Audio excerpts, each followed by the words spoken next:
அன்புக்கினிய சகோதர சகோதரிகளே, அஸ்ஸலாமு அலைக்கும் வரஹ்மத்துல்லாஹி வபரகாத்துஹு. இன்று நாம் சிந்திக்கவிருக்கும் தலைப்பு சூரத்துல் ஹுஜராத் கற்றுத்தரும் மிக முக்கியமான விழுமியம் உள்ளார்ந்த பக்தி.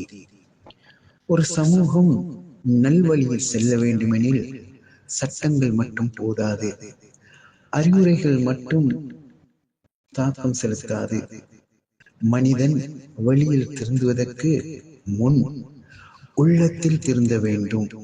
இந்த உண்மையை மிக ஆழமாக அழகாக எடுத்துரைக்கும் அத்தியாயமே சூரத்துல் ஹுஜராத்.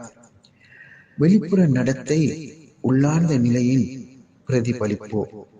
இந்த சூரா எச்சரிக்கிறது: குரலை உயர்த்தாதீர்கள், கேலி செய்யாதீர்கள், சந்தேகத்தை அதிகப்படுத்தாதீர்கள், பின்னால் பேசாதீர்கள், சரிபார்க்காமல் செய்தியை ஏற்காதீர்கள். இவை அனைத்தும் வெளிப்புற நடத்தைகள். ஆனால் இவை எங்கிருந்து வருகிறது? அது இதயத்திலிருந்து வருகிறது. இதயம் பொறாமையால் நிரம்பினால் கேலி உருவாகும். இதயம் அகந்தையால் நிரம்பினால் மரியாதை குறையும். இதயம் சந்தேகத்தால் நிரம்பினால் உறவுகள் உடையும்.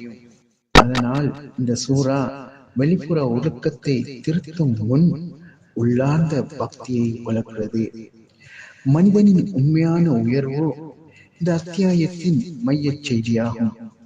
மனிதர்களின் உயர்வு அவர்களின் இனம், மொழி, நிறம், சமூக நிலை மூலம் அல்ல தீர்மானிக்கப்படுகிறது. அவர்களின் உயர்வு தக்வா, இறை உணர்வு மூலம் தீர்மானிக்கப்படுகிறது. இதன் அர்த்தம் என்ன? ஒருவர் வெளியில் பெரிய பதவியில் இருக்கலாம், ஆனால் உள்ளத்தில் இறை உணர்வு இல்லையெனில் அவர் உண்மையில் உயர்ந்தவர் அல்ல. மற்றொருவர் எளிய வாழ்க்கை வாழலாம், ஆனால் அவர் உள்ளத்தில் அல்லாஹ்வின் பயமும் நேசமும் இருந்தால் அவர் உயர்ந்தவர். உள்ளார்ந்த பக்தி என்றால் என்ன? உள்ளார்ந்த பக்தி என்பது யாரும் பார்க்காத நேரத்திலும் தவறை தவிர்ப்பது, செயல்கள் புகழுக்காக அன்றி அல்லாஹ்வுக்காக என்று அமைவது, மனதில் தோன்றும் தீய எண்ணங்களை கட்டுப்படுத்துவது, சோதனைகளில் நம்பிக்கை இழக்காமல் இருப்பது. இது வெறும் உணர்ச்சி அல்ல, இது ஒரு விழிப்புணர்வு. நான் தனியாக இல்லை, அல்லாஹ் என்னை காண்கிறான்.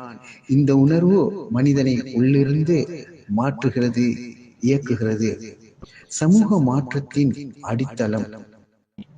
ஒரு சமூகம் வதந்தி இல்லாமல் இருக்க வேண்டுமெனில், இனவெறி இல்லாமல் இருக்க வேண்டுமெனில், மரியாதை கலாச்சாரம் நிலைக்க வேண்டுமெனில் முதலில் உள்ளார்ந்த பக்தி வளர வேண்டும். இதயம் சுத்தமானால் நாவு சுத்தமாகும், நாவு சுத்தமானால் உறவுகள் சுத்தமாகும், உறவுகள் சுத்தமானால் சமூகம் சுத்தமாகும்.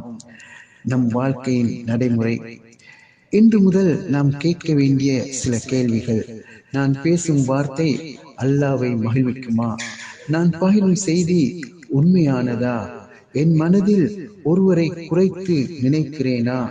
நான் செய்கிற நல்ல செயல் புகழுக்காகவா? இந்த சுய பரிசோதனையே உள்ளார்ந்த பக்தியின் தொடக்கம். முடிவாக, அன்புக்கினியவர்களே, சூரத்துல் ஹுஜராத் நமக்கு கற்றுத்தருவது: சமூகத்தை திருத்த விரும்பினால் முதலில் இதயத்தை திருத்துங்கள். உள்ளார்ந்த பக்தி இல்லாமல் வெளிப்புற ஒழுக்கம் நீடிக்காது. ஆனால் உள்ளம் சுத்தமானால் வாழ்க்கை முழுவதும் ஒழுக்கம் நிலைக்கும். அல்லாஹ் நம் இதயங்களை சுத்தப்படுத்தி உண்மையான தக்வா உடையவர்களாக நம்மை ஆக்குவானாக. ஜஸாக்கல்லாஹ் ஹைர்.